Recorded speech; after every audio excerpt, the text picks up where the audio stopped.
All right, well, we just want to say thank you for having us here this morning. We are with Johnson & Johnson. We're a consulting firm. We are talking about the negative practice and human rights violations that have been going on through FIFA and the things they've been doing, and whether our sponsorship, along with y'all's sponsorship, should go forward. I'd like to introduce my team members, who are Shala Rocha, who's going to be discussing the ethical side of it, and David Temez, who's going to be talking about the legal side of it.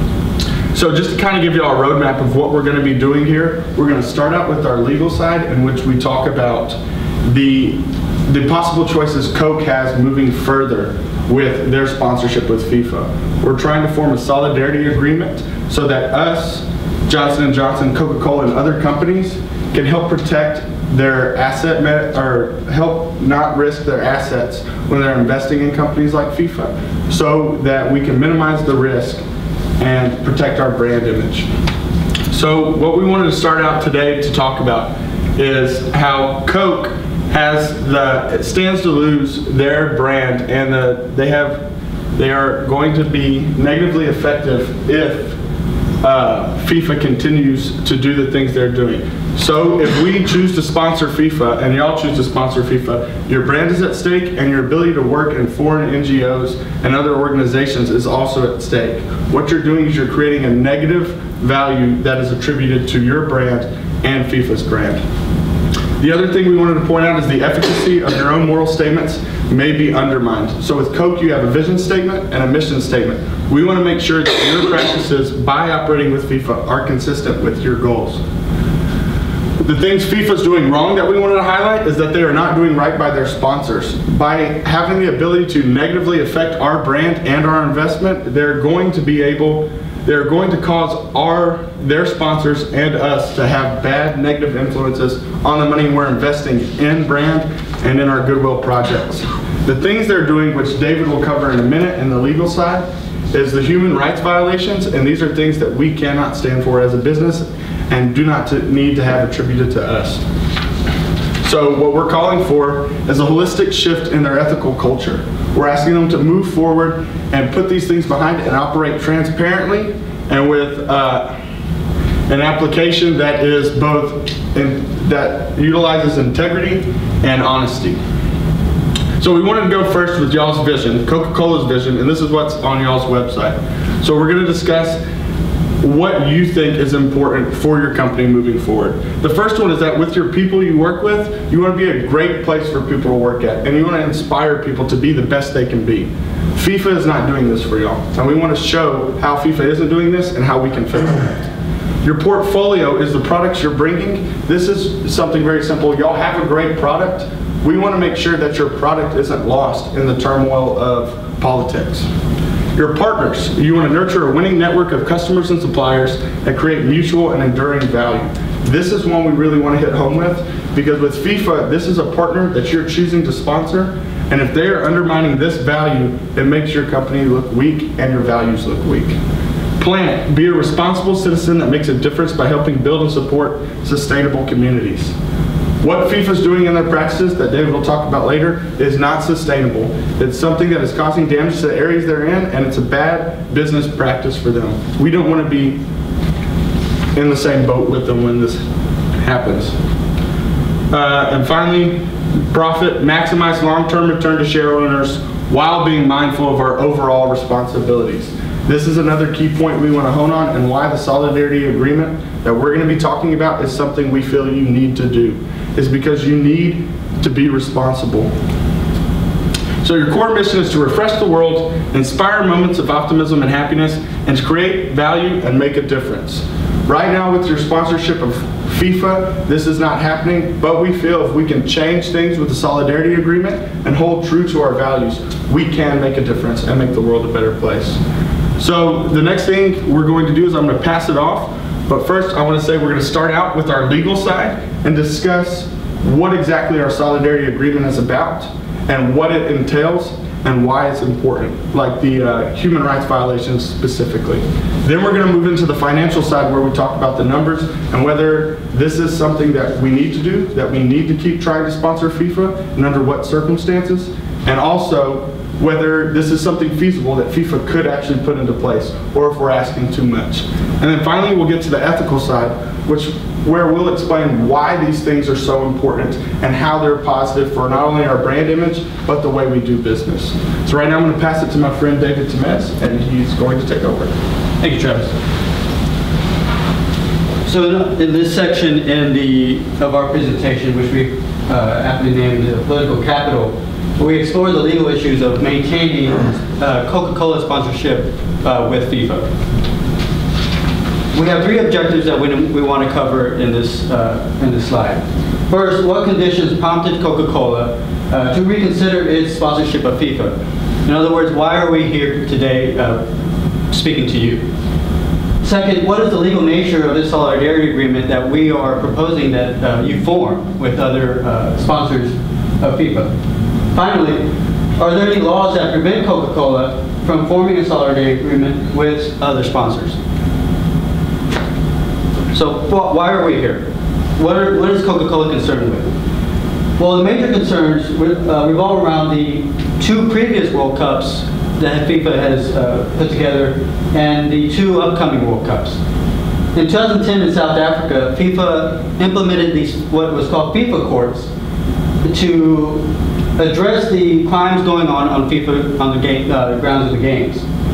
These courts promised swift justice and harsh punishment. An example of this involves a crime of theft in which the subject was brought in on a Tuesday, tried on a Wednesday, and began his sentence of 15 years on a Thursday. Initially, the citizens of South Africa welcomed these courts because of the swift justice that they promised. However, after the punishments that they levied were made known, the public backtracked their support of the FIFA courts. Next, in Brazil, the most recent World Cup in 2014, you had issues of human rights violations and FIFA's influence on Brazilian laws. In order to build the 12 stadiums that Brazil needed for the World Cup, they had to misplace a few citizens to erect these stadiums. They had to force them out of their homes, basically. And at the moment, living conditions in Brazil are not up to par, are not what you would consider good living conditions. In terms of their influence on Brazilian laws, FIFA, provided that one of their sponsors is Budweiser, they had Brazil temporarily suspend their laws regarding alcohol consumption in sports arenas, which Brazil implemented or passed because of the number of deaths that had occurred as a result of alcohol consumption. Next, in Russia, the concerns there are primarily political, as are the others, but this one is with Russia. The concerns here are their aggression towards Ukraine, their current aggression towards Ukraine, and their laws regarding and their treatment of same-sex couples and their issues of gay rights. And in Qatar, the issues here are with their labor movement, which some have said have compared to a modern, or have called a modern-day slave labor institution. Their labor institution, which is called the Khalifa. Immigrants come into the country. They receive a visa, which they then have to pass over to the company that they're working for, because the company, their employer is a sponsor for their time in the country. If the individual wants to move to another country or wants to move to another company, they have to receive permission by their employer. At times they are denied, and they are given very few freedoms to move around. And in the second case, Qatar has been accused of bribing FIFA officials. So this is a two-way street. FIFA received the bribes so that Qatar could be the 2022 site of the 2022 World Cup. How do we remedy this?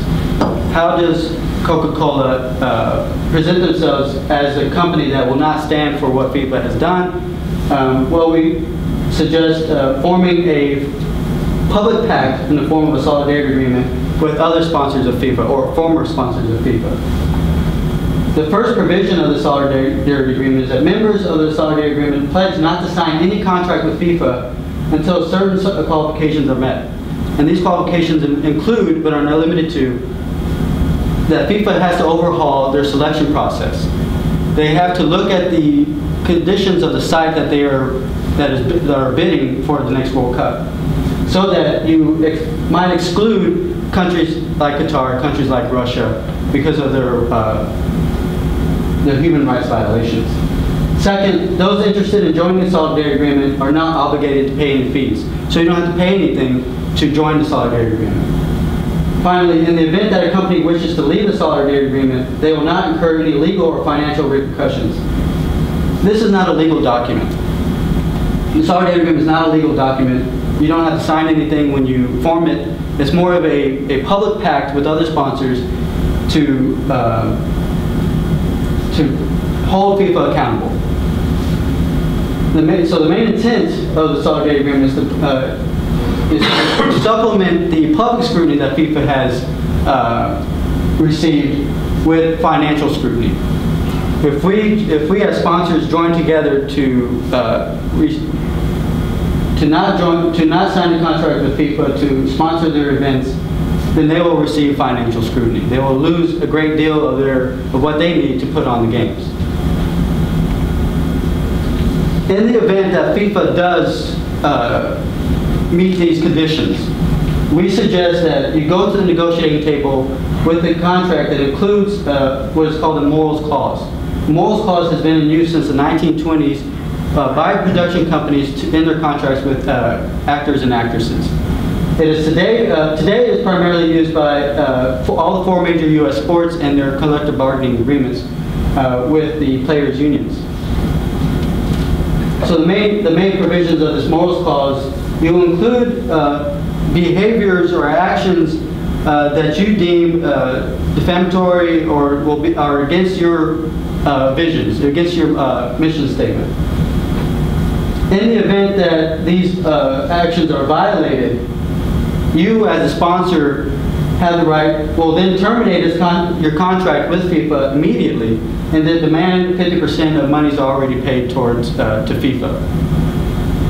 This is, right now at this point, we're getting more into the financial implications of this sponsorship, of this issue. So I'll now hand it over back to Travis Stockton for that presentation.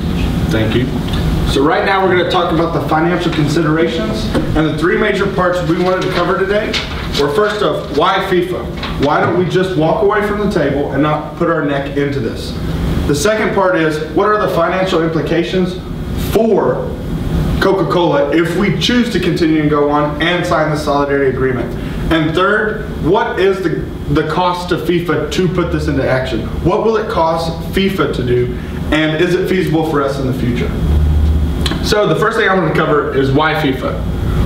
What we've done in our research and we found out about your company is that when you invest in things like FIFA and you're one of FIFA's oldest sponsors, you actually do have spikes in sales during the years for which FIFA is. And especially in the modern age with technology, when people are watching these games and we all heard of hashtags and things like that, Coke is finding themselves even more ingrained in the idea of a household thanks to this kind of sponsorship.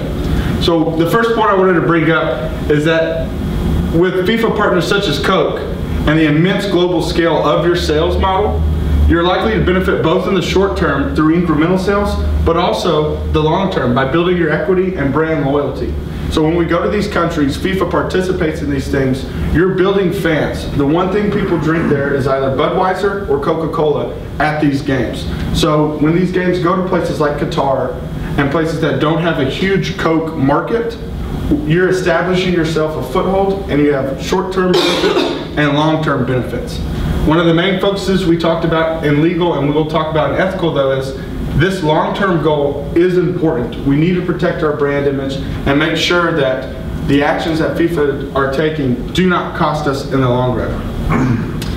The other thing that I would like to talk about is that with the new global market and social media and things like that, you also stand to gain an additional 2 to 6% in profits on your total investments. So for every $1 billion in revenue that Coke makes, a strong digital and social program could generate an additional 10 to 30 million in sales enhancement.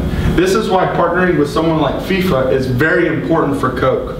We have opportunities to both build our brand, increase our sales, get our name out there, and do things to where we are the number one, y'all are the number one product as far as beverages go.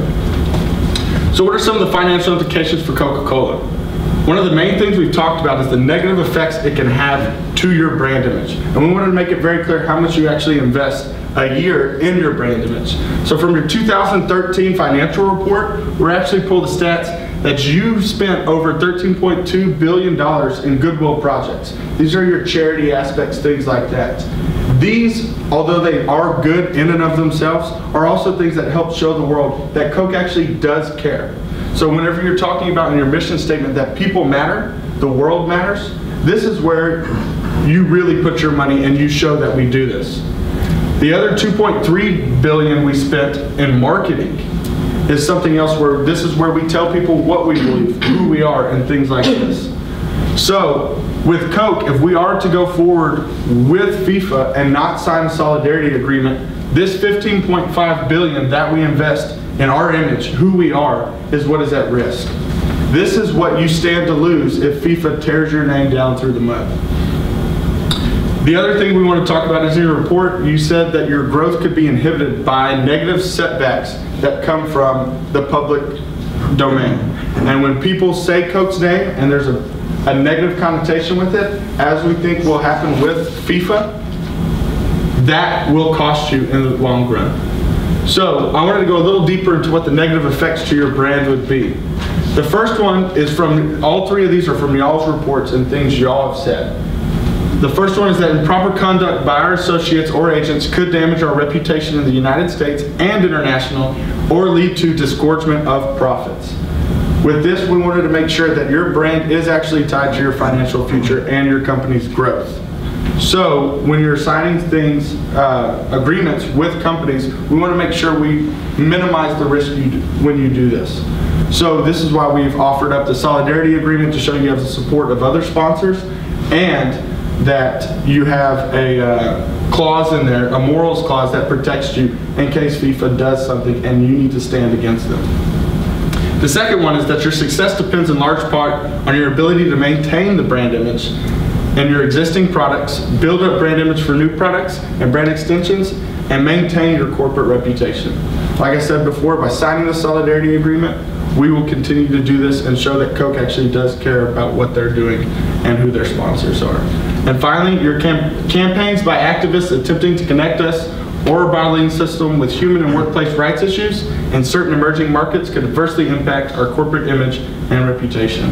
We discussed how important corporate image and reputation is, and why when you're signing sponsorships with a different company in the global market, you can negatively affect your sales if they're doing bad things. So the next part we want to go into is this possible? Is FIFA able to actually do this, and what are the repercussions of different sponsors coming to the table in this solidarity agreement? So the first thing we wanted to note was that out of FIFA's revenue, over 72% of their actual revenue comes from marketing and TV marketing. One of the biggest problems FIFA had with the upcoming World Cups is that sponsors were not willing to buy the TV marketing rights.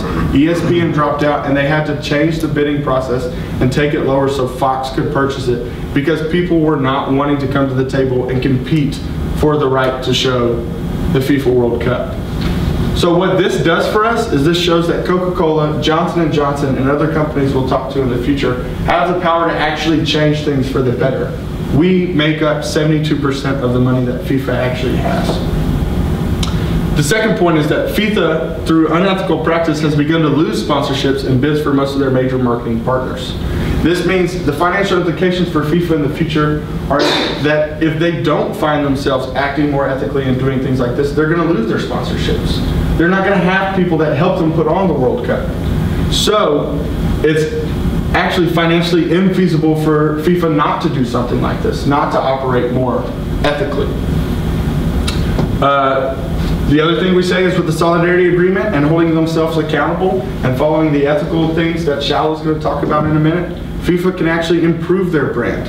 So signing the solidarity agreement and our new contracts, Coca-Cola, Johnson & Johnson can cause FIFA to become have a better positive image in the media and become more responsible for their actions, thus causing their brand image to increase, people to start bidding on the rights to sponsor FIFA, and it will actually be better for FIFA if our solidarity agreement happens and we hold them accountable.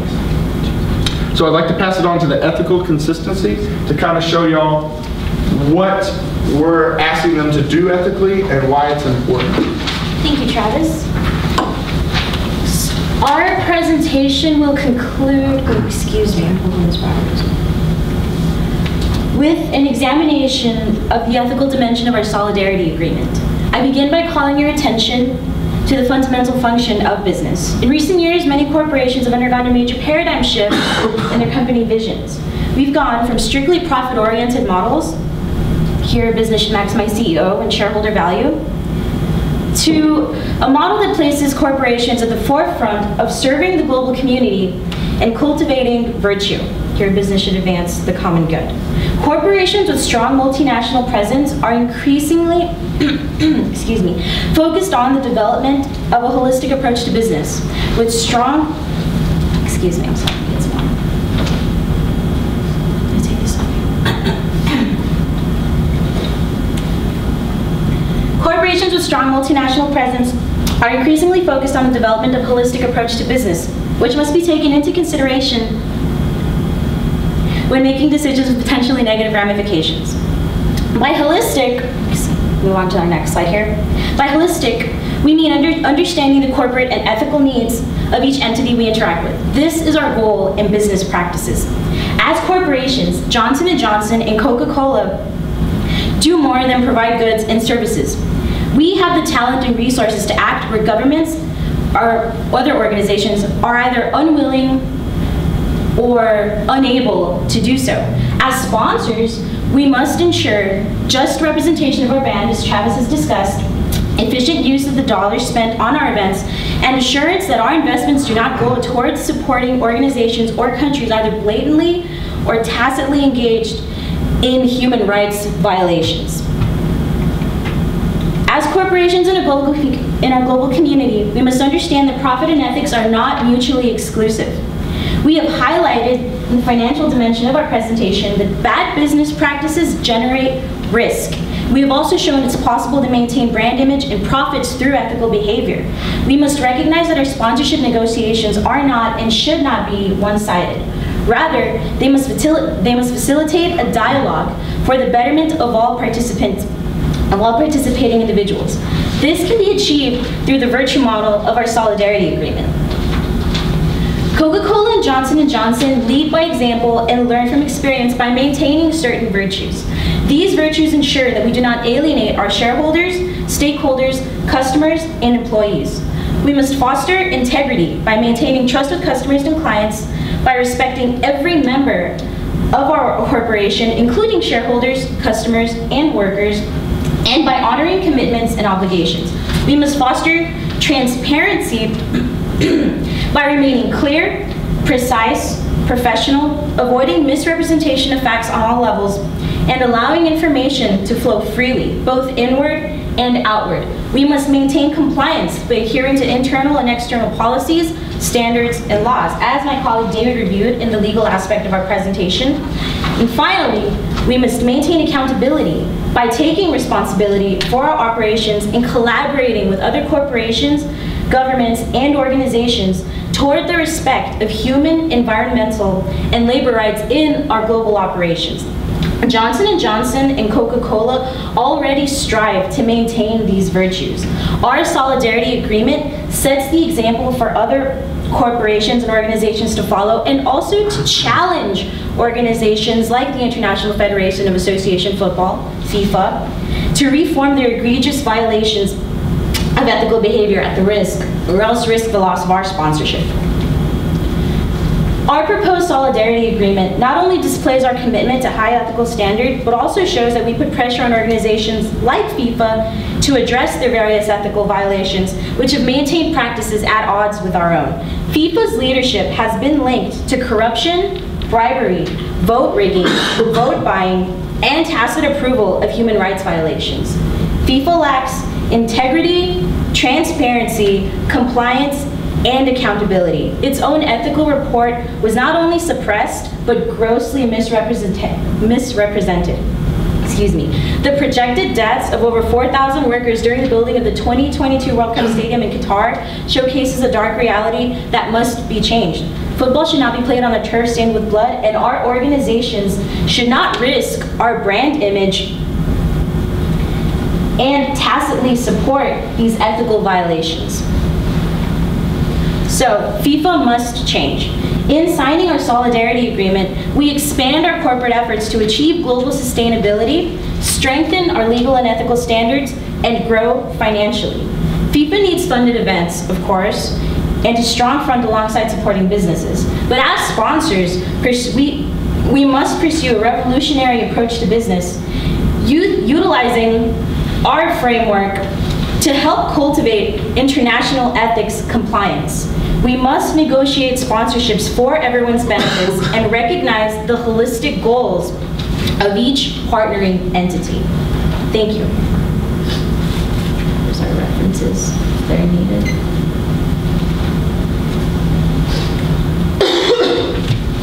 Very good. Thanks for your presentation. Thanks for joining us today. I have a couple of questions as we kind of went through things.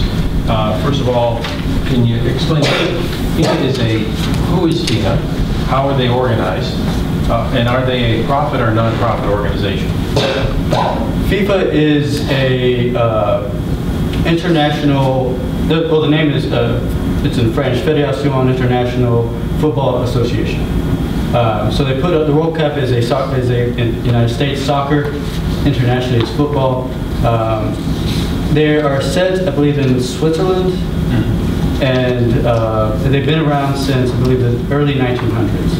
They've been putting on games since, I believe, the 1920s or the 1930s, and they're, let's see. Oh, and they are a non-profit. Yeah, They are non-profit. Okay, very good. And so the way FIFA operates is they establish a partnership with a host country in which they then thereafter organize and provide the format and so on to run the World Cup every 4 years. That's a pinnacle event. Very good. Okay. And as you mentioned, Coca-Cola has been sponsoring the World Cup for a period of several cycles now. Is that correct? Yes. Okay. Is something changed in the context of Coke's sponsorship or what you're recommending in terms of how Coke reconsiders its sponsorship, or has it simply been an accumulation of issues over time? So basically with this, Coke, in the last 2 World Cups, which he was trying to cover with Brazil and then South Africa, more and more negative publicity events have come to FIFA.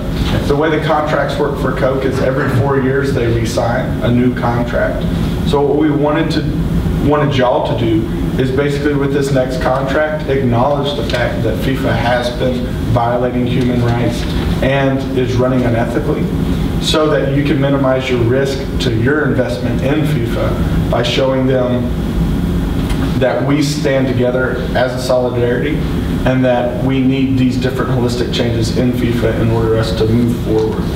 So Coke, the thing Coke is changing is that we want Coke to minimize their risk and stand up against these ethical issues that are going through FIFA. Very good. Just my last question for now. Is Coke a principal, the #1 sponsor? Are we among a group of principal sponsors, or are we a lesser sponsor? I think that FIFA has about 5 or 6 principal sponsors that they list on their website. There are a few smaller sponsoring companies, but Coca-Cola is one of the main, one of the largest sponsors that they have.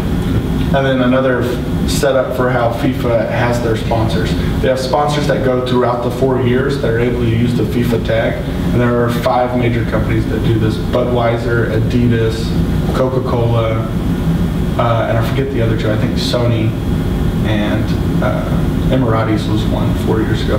But during the 4-year span, they use it the entire time, versus like just the World Cup, where you have sponsors who are just plugging ads into the World Cup. So Coke is one of their major 5 sponsors that does it for 4 years completely, and sets up different events, major beverage sales at the actual events they host. Thank you. I have a couple questions. So Coke is a huge brand. What's the benefit to them of staying connected to FIFA if they are, if they have these unethical practices? What's the benefit? I think what's financial, I'll handle this. So basically what I tried to show in that first slide with why FIFA is that Coke does make quite a bit of money off the World Cup and off of this. And that's been the major reason Coca-Cola continues to sponsor FIFA, is because it is very profitable for them, and it helps get their name out in different parts of the world where they're trying to establish markets. The problem is, that I was trying to highlight in the second slide, is that we can see this growth, but this growth can be undercut by negative brand image and negative effects of what FIFA is doing. So over the history of Coca-Cola sponsoring FIFA, it's been very profitable for us and helped us, extend our brand into places we didn't have it. With these last 2 World Cups, we've seen FIFA slowly start accruing more and more public scrutiny. And so now it's come to light that maybe this is a risky investment for Coke. But as far as financially, it is very beneficial for us. And additionally to that, it is our primary stance that unless FIFA does meet the ethical conditions that Coca-Cola has set forth, then they can go back to the negotiating table. But until that happens, they will refrain from signing any contract going forward. I have a question. Is there an actual, or are there any repercussions for sponsors who are to sign this solidarity agreement in case, for instance, Coke comes to an agreement with FIFA separately within the contract that they're willing to sign? So what's stopping Coke for going forward with a contract, and are there any implications to Coke if they were to, quote unquote, break the solidarity agreement, meaning that they go forward with a contract but other organizations are not?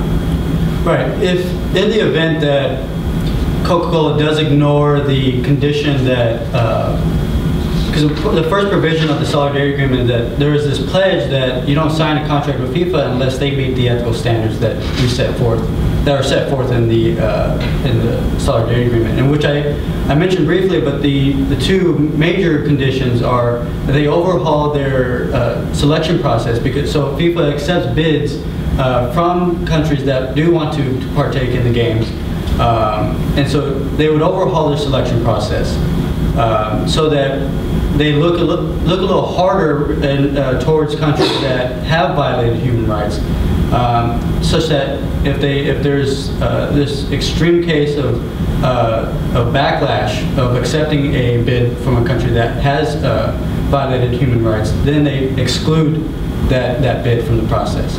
Second, they must overhaul their issues of transparency. They, as Charlotte mentioned, they misrepresented and suppressed an ethical report to the point where one of the members of their ethical board resigned this past December because his report, which was 160 pages, 400 pages, and the actual product of that was leaked or that was handed out to the public was 30 pages. A great deal of redaction occurred in that process. So I guess the backlash, if Coca-Cola were to ignore that stipulation that FIFA must meet these conditions, then the members of those who are part of the solidarity agreement have another point that they can use in their public announcements, the way they promote the solidarity agreement. FIFA could receive a negative backlash in terms of their brand image if they completely dismiss those conditions. One more follow-up question on, for instance, Qatar's allegations in rough reality about slave labor. That started really after the bidding was announced, after they started prepping. So there was no information that there was any slave labor happening prior to that, because simply they were not building as they hadn't won the bid. So how do you handle and how do you research if there will be such instances, for instance, like Qatar? Qatar didn't have the slave labor, but that happened after they had gotten the bid. And that's why we have in what's called the morals clause, that in the event that FIFA does support this sort of, because this is sort of a movement that FIFA has to take on itself as well, that in light of those conditions, FIFA has to make a decision in regards to supporting that system. If FIFA does move forward with, which they have in this case so far, sponsors that do not approve and have implemented this sort of morals clause in their contract with FIFA can terminate their contract immediately and demand money back. And another aspect of FIFA's agreements with Qatar is that as soon as they get a proposal for what they want to do, like where they want to put stadiums, things like that, and then something comes to light with Qatar, they have different ways of looking at their plans and how they're going to be advocated, where they can, it's hard to back out after you've announced a game, but at this point they can either hold Qatar accountable or find some way to, with sponsors like us, to help make sure that these human rights violations don't happen. And like I said, Coke spent $12.3 billion in goodwill projects. So maybe something that Coke could do in the future is spend money towards this, and it would actually help their sponsorship that they're already doing, and also provide a way to get rid of slave labor in Qatar. I have another question. So have you considered how to balance the reputational loss, potential reputational loss versus financial loss? Because I hear a lot about the financial consideration, but what about the reputational loss, which can be devastating for a brand? So, you know, you can put strategies together to recover finances, but sometimes if a brand is damaged, it's very, very difficult to recover. So was there any discussion around how to balance reputational loss versus financial loss? In Coke's 2013 report that we used, they spend an entire, about 20 pages discussing this. And you know, the chances of profit loss and things like this, but also talking about more generally what this idea of brand image is and why it's important to keep that. And we feel like with Coke, y'all have done a very good job of establishing this is what we hold important. This is how we want to run our company. And so that reputation loss, which I think was one of the points we brought up in the very beginning that Coke stood to lose, was it would undermine your truth value. Can we trust Coke that what they're doing and what they're trying to do is good? And I feel like Coke is a good company and doing a lot of great things. So that's kind of why we want to have this solidarity agreement, is so Coke can continue to show that they do care and do things like this, so they can protect that reputation. Because sponsorships with FIFA, no matter how much money Coke makes, it really can be detrimental to your reputation. A question related to the brand image. So, has there already, or to this point, been public outcry against FIFA sponsors? Have there already been connections made, or is this? So is it sort of reactive, or is this something that Coke could come out and say, we're being proactive about this? We see what's happening, and we want to make a difference before it comes to a head. It's a little bit of both, I would say. So FIFA's allegations of corruption, these have been ongoing. These have been going on for a very long time.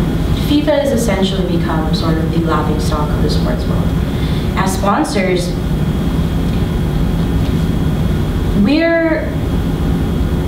how should I say this? We're losing something there. I know we've talked about how difficult it is to recover our brand image in an age of digital media. It's very hard to get back from that. FIFA is suffering that right now. If you type their name into a search engine, what's going to come up are articles just bashing FIFA. Everybody is discussing their corruption allegations. There's talks of boycotting the 2022 World Cup. So I would say that while it's been going on for a long time, with the most recent allegations in Qatar and in Russia for 2022, it's sort of come to a head. It's really the straw that broke the camel's back, we would say. And so Coca-Cola and other sponsors have come out and condemned FIFA's behavior, calling for reform. And I think it's time that they change, that we need to take steps forward. And our solidarity agreement proposes, just how to move forward with FIFA and remedy, their own behavior, and also mitigate potential losses of our own. And as far as being proactive and reactive, the majority of sponsors have been completely reactive. And the majority of them do the same thing that is on the other side of the table. Why stay with FIFA? The reaction is, no, we'll just cut our sponsorship and do this. What this solidarity agreement and what Johnson & Johnson and Coca-Cola are really trying to do is to be proactive, is to be the first companies to step up and say, hey, we're not only going to say this is bad, we're going to take responsibility. We're going to step up and say, we want to help take care of this and we want to hold FIFA accountable. So even if we're not with them, stuff like this doesn't continue to happen. A couple more questions. So you're advocating Coke become more of an activist sponsor in partnership with FIFA. Are there other examples that you may be aware of, either within our company's relationship with sponsors in similar type of arrangements, or are there precedents that consistent with what you're recommending, possibly from other sponsors influencing things?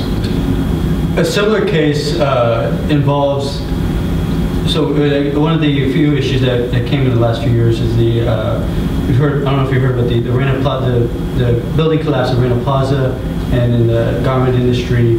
A great deal of the, not necessarily sponsors, but the companies that were using the labor there in Bangladesh, such as Gap, H&M, Target, Walmart.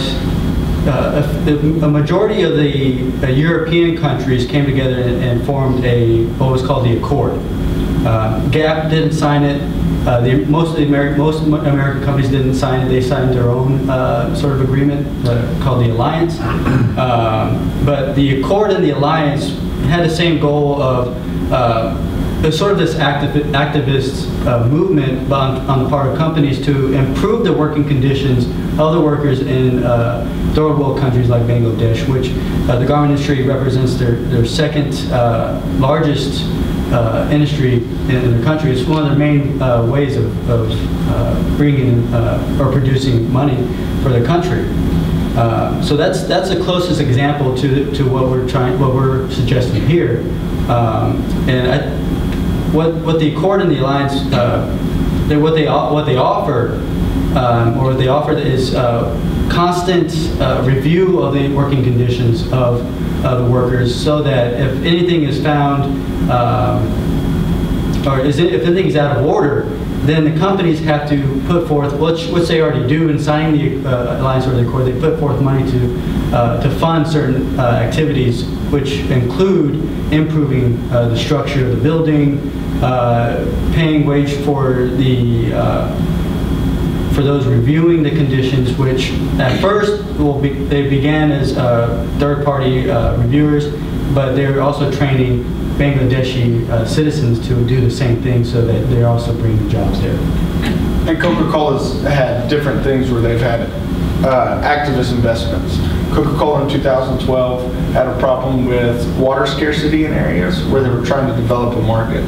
So instead of going in and just removing the market, they tried to make more sustainable environments where they could then have a future market, but right now we're going to make the community better and give them clean drinking water and the ability to have this. Very good.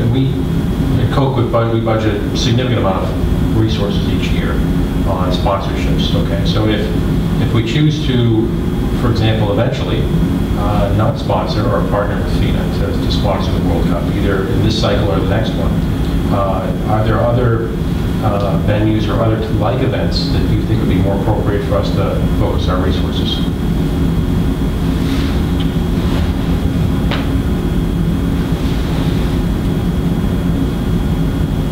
Because they already sponsor the Olympics. I know Coca-Cola spends a lot of money. As far as sponsorships go, Coca-Cola is very good at finding different sponsors.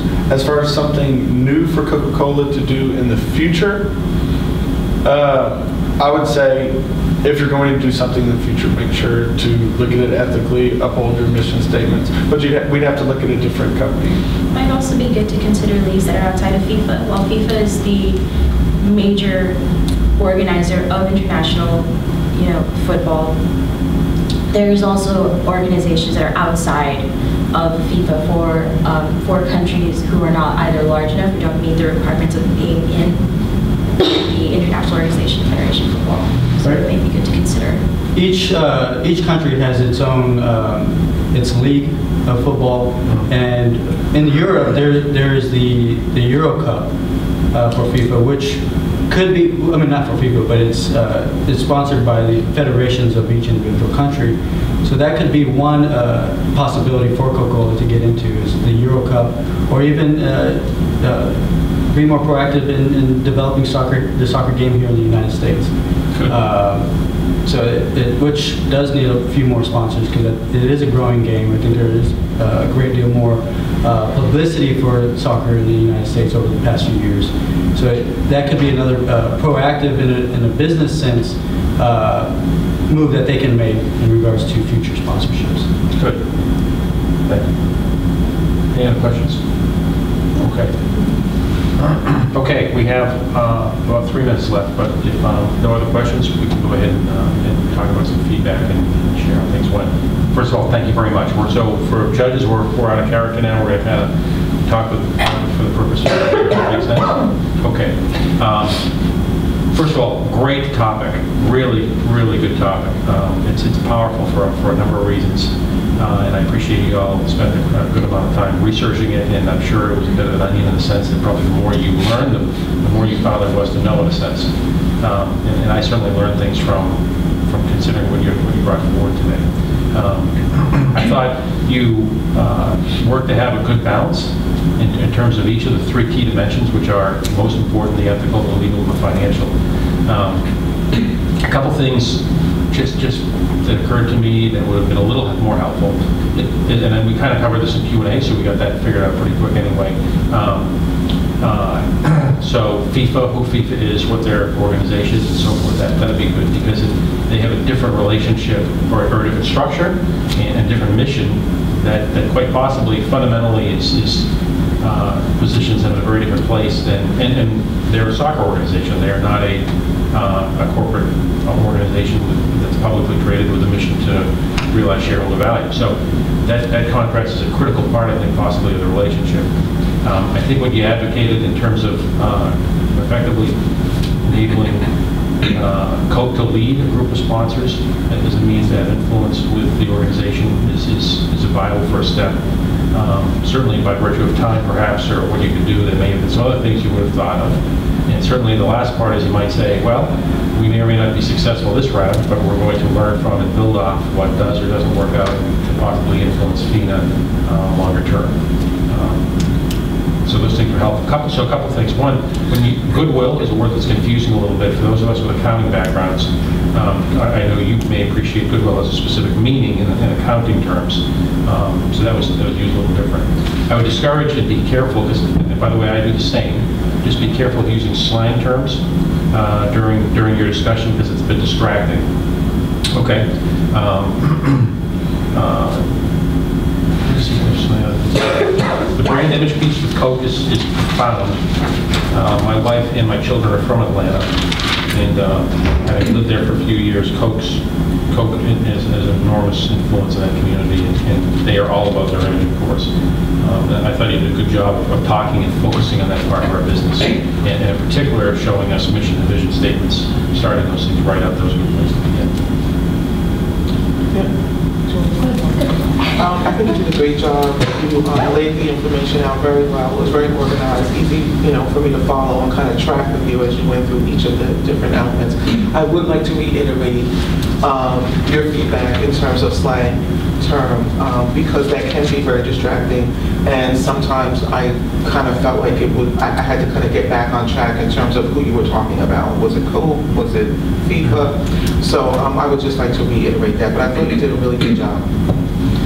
The one thing, I think you did a great job as well. The one thing I would say is where it was hard for me to follow in the beginning was, it was generally sort of the show don't tell. So I really appreciated when you got into the legal argument, you finally laid out what exactly the human rights violations were that were being committed, because throughout the first part of the presentation, it was more, here's what they're doing, but no specific examples really until we got to the legal argument. So I appreciate that they were there, but maybe you start out more with, here's the specific things that are leading to this discussion today, and then go into more of, all the other stuff, the agreement, because those are all really great pieces. So maybe just a little restructure was my big thing, but really well done overall, so thank you. Following what Mara said, I agree exactly with that part, because I wrote my sheet, need more facts than that was at the beginning. Especially about the revelation and perhaps even visual examples would have really amped up your presentation, especially because I do follow FIFA, and I'm from Europe, so FIFA is huge, and so is Coke, in fact. But it's seeing visual would really help bring the points that you're trying to make, because they are tremendous and because they're very much existent, and it would have kind of brought a bigger effect in your presentation. And but I did want to commend you for all the hard work you did and all the research. And you said it on you, and I'm sure the more you kept telling, the more it was. I've done some research too, because I was terrified of. I saw a whole even show about Qatar and slave labor, and it was horrifying to see that. So it was good to hear about this again. I want to mention one more thing, and this is, for me, is a bit of a big deal, okay? And it's not specific to so much what we're doing here, but kind of how you answer a question. Inevitably, and I know being students, you face questions on exams where you turn the page and like, holy cow, I don't know what the answer to that question is, or I don't even know how to begin answering it. Hopefully you'll never encounter a test with every page like that. Anyway, that's inevitable, that we'll get asked questions that we don't know how to begin answering, okay? Particularly with a group of strangers whose background you have no concept of, and sort of what we know and where we've been. I really like the fact that you struggled with the question. It was shown in your face, okay? You could have quit. You could have said, we don't know. You could have said, we'll come back and figure that out. Those actually would not have been bad answers. Well, I don't know is not a good answer, but we're going to come back and work on that as a good answer, okay? But you engaged together. You thought through it right in front of us, okay? And you considered some viable options. I like the suggestion about possibly the concept of we shift resources and focus from FIFA to the European soccer organization, okay? This reflects some tenacity and some grit on your part. It's an important part of how you do business, okay? I'm not suggesting make up answers, but you struggled a bit with it and you engaged, okay? So thanks for doing that. Don't lose that. That reflects what on your mind, okay? And that'll serve you well, because it will happen again and again. It happens to me all the time. Just on Monday, our CEO asked me a question which I had no idea what he was talking about. Anyway, so thank you. Okay. Thank you so much. Thank you. You're welcome.